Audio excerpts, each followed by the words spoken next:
حضرت موسیٰ علیہ السلام کے زمانے میں بنی اسرائیل میں ایک بوڑھا آدمی تھا جس کی کوئی اولاد نہ تھی اور مالدار بہت تھا، اور اس کے چچا کے لڑکے تنگ دست تھے اور ان کو چچا کی میراث بھی پہنچتی تھی۔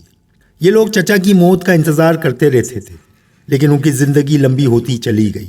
پھر شیطان نے ان کو یہ سمجھایا کہ تم اپنے چچا کو قتل کر دو، تم اس کے مال کے وارث بھی ہو جاؤ گے اور اس کی دیت خون بہا بھی حاصل کر لو گے۔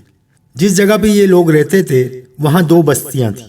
جب کوئی مقتول دونوں بستیوں کے درمیان پڑا ہوا ملتا تھا تو جس بستی سے قریب تر ہوتا اس پر دیت ڈال دی جاتی تھی۔ شیطان نے ان کو سمجھایا کہ تم قتل کر کے دوسری بستی کے قریب ڈال دینا جس میں تمہاری سکنت نہیں ہو۔ چنانچہ ان لوگوں نے چچا کو رات کو قتل کر کے دوسری بستی کے قریب ڈال دیا۔ پھر جب صبح ہوئی تو یہی قاتلین دعوے دار ہو گئے اور اس بستی والوں پر دعویٰ کر دیا جس کے قریب ناش کو ڈالا تھا، اور ان سے کہا کہ تمہاری بستی کے دروازے پر ہمارے چچا مقتول ملا ہے، ہم تم سے اس کی دیت ضرور لے کر چھوڑیں گے۔ اس بستی کے لوگوں نے قسم کھانے لگے اور انہوں نے کہا کہ ہم نے انہیں قتل نہیں کیا اور نہ ہی ہمیں اس کے قاتل کا علم ہے، ہم نے تو شام سے لے کر صبح تک اپنی بستی کا دروازہ ہی نہیں کھولا، لہٰذا ہمارے ذمے اس کے قتل کا الزام لگا دینا صحیح نہیں ہے اور ہمارے اوپر دیت لازم نہیں ہے۔ پھر انہوں نے حضرت موسیٰ علیہ السلام کی طرف رجوع کیا۔ حضرت موسیٰ علیہ السلام نے ان سے فرمایا کہ اللہ تعالیٰ نے قاتل کا پتہ چلانے کے لیے یہ ارشاد فرمایا ہے کہ ایک بیل کو ذبح کرو۔ معزز سامعین، السلام علیکم۔ آج کی اس ویڈیو میں ہم آپ لوگوں سے بنی اسرائیل کا قرآن مجید کا ایک واقعہ بنی اسرائیل کا آپ لوگوں سے شیئر کر رہے ہیں، جس واقعے کا ذکر اللہ تعالیٰ نے قرآن پاک میں سورہ بقرہ میں نازل کیا ہے۔ واقعہ بہت ہی دلچسپ اور اہم ہے۔ ویڈیو کو آخر تک ضرور دیکھیے گا اور ہمارے چینل کو سبسکرائب کیجیے گا۔ جزاک اللہ۔ حضرت موسیٰ علیہ السلام نے ان سے فرمایا کہ اللہ تعالیٰ نے قاتل کا پتہ چلانے کے لیے یہ ارشاد فرمایا ہے کہ ایک بیل ذبح کرو اور اس کے گوشت کا ایک ٹکڑا مقتول کے جسم پہ مارو۔ یہ بات سننے کے ساتھ ہی ان کو چاہیے تھا کہ کوئی بھی ایک بیل ذبح کر کے مقتول کو مار دیتے، لیکن اول تو انہوں نے حضرت موسیٰ علیہ السلام کی بات کو مذاق اور مقلول بتایا اور کہنے لگے کہ کہاں بیل کے گوشت کا ٹکڑا مقتول کے جسم پر مارنا اور کہاں مقتول کا زندہ ہو کر نام بتانا، یہ بیہودہ بات ہے، یہ بے جوڑ بات ہے، آپ تو ہم لوگوں کا مذاق اڑا رہے ہیں۔ ان جاہلوں نے یہ نہ سوچا کہ ہمیں اللہ کا نبی ایک بات بتا رہا ہے جو اللہ کی طرف سے ہے، اس میں مذاق اور مقلول کا وہم بھی نہیں ہو سکتا، لیکن وہ اپنی جہالت اور حماقت سے ایسی بات کہہ بیٹھے کہ حضرت موسیٰ علیہ السلام کو بھی ناگوار ہوا اور انہوں نے فرمایا میں اس بات سے اللہ کی پناہ لیتا ہوں کہ جاہلوں میں سے ہو جاؤں۔ پیارے دوستو، ایک ادنا مسلمان سے یہ امید نہیں کی جا سکتی وہ اللہ کے حکم کو مخلوق اور مذاق بنائے، یہ تو جہالت کی بات ہے۔ پھر اللہ کا نبی کیسے اللہ کی طرف کسی ایسے حکم کی طرف نسبت کر سکتا ہے جو مذاق اور مخلوق ہو؟ پھر جب وہ بیل ذبح کرنے کے لیے راضی ہو گئے تو طرح طرح کے سوالات کرتے گئے اور ان سوالات کے ذریعے بندشوں اور قیدوں میں بنتے چلے گئے۔ حضرت ابن عباس رضی اللہ تعالیٰ عنہ نے فرمایا اگر وہ کوئی بھی بیل ذبح کر دیتے تو ان کا کام چل جاتا، لیکن انہوں نے سختی کا راستہ اختیار کیا اور حضرت موسیٰ علیہ السلام سے بے تب کے سوالات کرتے رہے، لہٰذا اللہ تعالیٰ نے بھی ان پر حکم میں سختی فرما دی۔ وہ کہنے لگے اے موسیٰ، آپ ہمارے لیے اپنے رب سے دعا کریں جو ہمیں یہ بتا دے کہ وہ بیل کیسا ہے، یعنی اس کی عمر کتنی ہو۔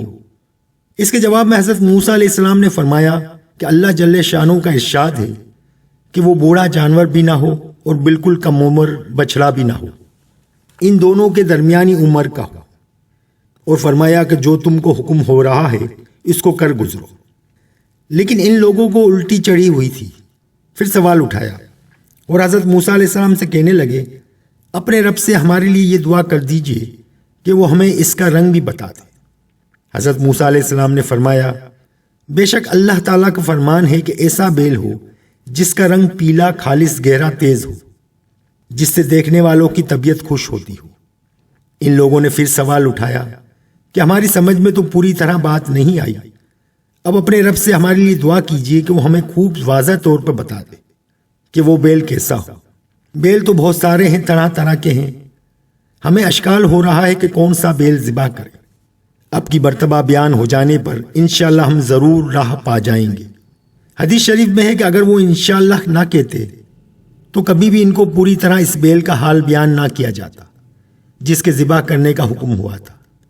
بہرحال تیسری بار جب انہوں نے سوال کیا، حضرت موسیٰ علیہ السلام نے ان سے فرمایا وہ ایسا بیل نہ ہو جس سے کام کاج میں استعمال کر کے نکما کر دیا ہو، یعنی اس نے نہ کھیتوں میں ہل چلایا ہو اور نہ آب پاشی کے لیے اسے کنویں سے پانی نکالنے میں استعمال کیا گیا ہو، اور ساتھ ہی یہ فرمایا کہ اس کا جو رنگ بتایا گیا ہے پورا بیل اسی رنگ کا ہو، اس میں کسی قسم کے دوسرے رنگ کا نشان داغ دھبا نہ ہو، اور وہ جانور جسمانی طور پر صحیح سالم ہو، اس کے اجزاء میں کمی اور خرابی نہ ہو، مثلا لنگڑا کانا اندھا نہ ہو۔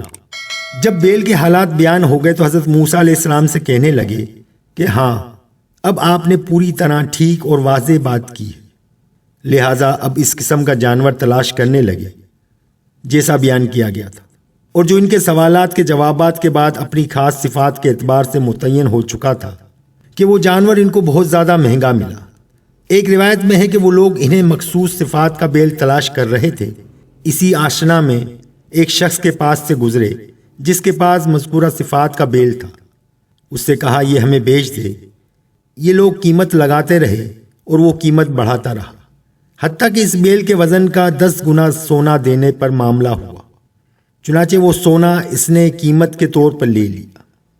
حضرت ابن عباس رضی اللہ تعالیٰ عنہ سے یوں نقل ہے کہ انہوں نے اس بیل کی کھال میں دیناروں سے بھر کر دینے پر سودا کیا، اور اس بیل کے مالک نے اس قدر دینار لے کر وہ بیل ان کے حوالے کیا۔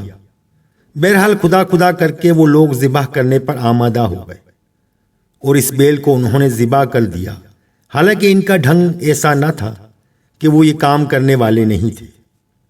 قرآن پاک میں ذبح بکرا کا واقعہ ذکر فرمایا گیا ہے۔ بکرا عربی زبان میں گائے اور بیل دونوں کے لیے مستعمل ہوتا ہے۔ بعض حضرات نے اس کا ترجمہ بیل کیا ہے۔ ان کا فرمانا ہے کہ قصے کے آخر میں یہ فرمایا ہے کہ بکرا ایسا ہو جو ہل جوتنے میں استعمال نہ کیا ہو اور کھیتی کی آبپاشی میں اس کو نہ لگایا گیا ہو۔ یہ کام چونکہ بیل ہی سے ہوتا ہے اس لیے بکرا سے بیل مراد ہے۔ پھر ایک جگہ یہ ارشاد فرمایا گیا ہے کہ تم نے ایک خون کر دیا اور اس خون کو ایک دوسرے پر ڈال رہے تھے۔ قاتل اقراری نہیں تھا اور ہمیں منظور تھا کہ اس کے قاتل کو لوگوں کو علم ہو جائے، لہٰذا ہم نے یہ طریقہ بتایا کہ یہ جو بیل ذبح کیا ہے اس کا کوئی ٹکڑا مقتول کی لاش سے لگا دو۔